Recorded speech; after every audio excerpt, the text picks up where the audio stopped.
લાભાર્થીને પાછા કઢાવો અને લાભાર્થીને પાછા આપો. આ અમારી માંગણી છે. લાઈનો પડે છે દાખલા માટે, દાખલાઓ તૈયાર હોય છે, મામલતદારો સહી કરતા નથી. આ દ્રશ્ય છે છોટાઉદેપુરની જિલ્લા કલેક્ટર કચેરી સંકુલના, જેમાં જનતાના દર્દને બેદર્દ બેફિકર તંત્ર અને સરકાર સુધી પહોંચાડવા કોંગ્રેસ સફાળી જાગી છે અને ઘોર નિંદ્રામાં તલ્લીન તંત્રને જગાડવાનો પ્રયાસ કરી રહી છે. જય હિન્દ દર્શક મિત્રો, હું જમીલ પઠાણ, આપ જોઈ રહ્યા છો તીર સમાચાર. દર્શક મિત્રો, છોટાઉદેપુર જિલ્લામાં જે રીતે સિહોદ પાસે ભારજ નદી ઉપર બીજી વખત બનાવાયેલ ડાયવર્ઝન ચોમાસાના પહેલા વરસાદમાં જ ધોવાઈ ગયો, જિલ્લાના અન્ય પુલો, રોડ રસ્તાની ખસ્તા હાલત, લોકોને 30થી 40 કિલોમીટરના ફેરા ફરવાના અને એ પણ ખખડધજ રોડ ઉપરથી. પાવીજેતપુરમાં સ્ટેટ સમયનું નાળું ક્ષતિગ્રસ્ત બનતા ભારદારી વાહનોની અવરજવર બંધ કરાવાઈ અને આ બધી બાબતોને લીધે, આ બધી બાધાઓને લઈ વાહન ચાલકોની સાથે સામાન્ય નાગરિકો, વેપારીઓ, વિદ્યાર્થીઓ, ટૂંકમાં જેને પણ ક્યાંય જવું હોય તો માત્ર ને માત્ર તકલીફ, મુશ્કેલી વેઠ્યા સિવાય તે પોતાના ઠેકાણે પહોંચી નથી શકતો.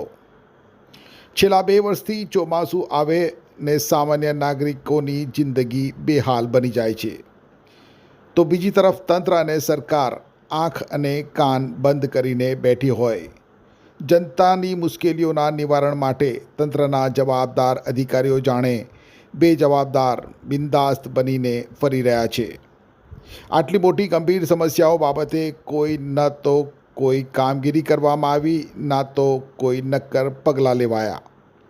ત્યારે રાજ્યના પૂર્વ નેતા વિપક્ષ અને પીઢ આદિવાસી નેતા એવા કોંગ્રેસના દિગ્ગજ સુખરામ રાઠવાની અધ્યક્ષતામાં શુક્રવારે કોંગ્રેસના હોદ્દેદારો, કાર્યકરોએ એકત્રિત થઈને જિલ્લા કલેક્ટર કચેરીએ પહોંચી સૂત્રોચ્ચાર કરી તંત્રના અધિકારીઓને જગાડવાનો પ્રયાસ કર્યો હતો અને જિલ્લાના અધિક કલેક્ટરને એક આવેદન પાઠવી આ સમસ્યાઓના ત્વરિત સમાધાન માટે રજૂઆતો કરી હતી.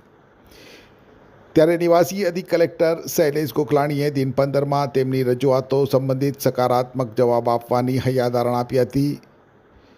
ત્યારે સમગ્ર મામલે શું કહ્યું નવનિયુક્ત જિલ્લા કોંગ્રેસ અધ્યક્ષ શશિકાંત રાઠવાએ, આવો સાંભળીએ. આજ રોજ કોંગ્રેસ છોટાઉદેપુર જિલ્લા સમિતિ દ્વારા અમે કલેક્ટરશ્રીને આવેદનપત્રનો કાર્યક્રમ યોજ્યો.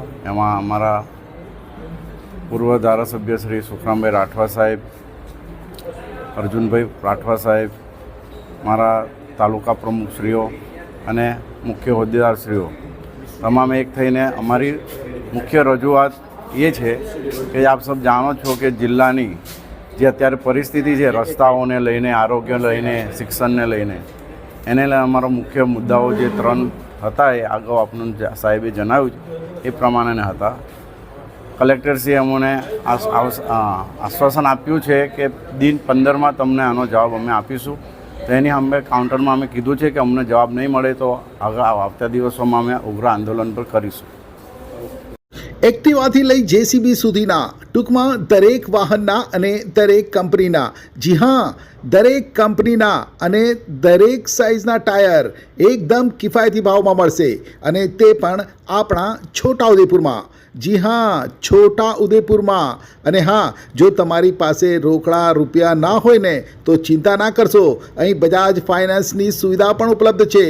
સરનામું છે apex traders, silver spoon hotel સામે, triangle complex, highway road, Chhota Udepur.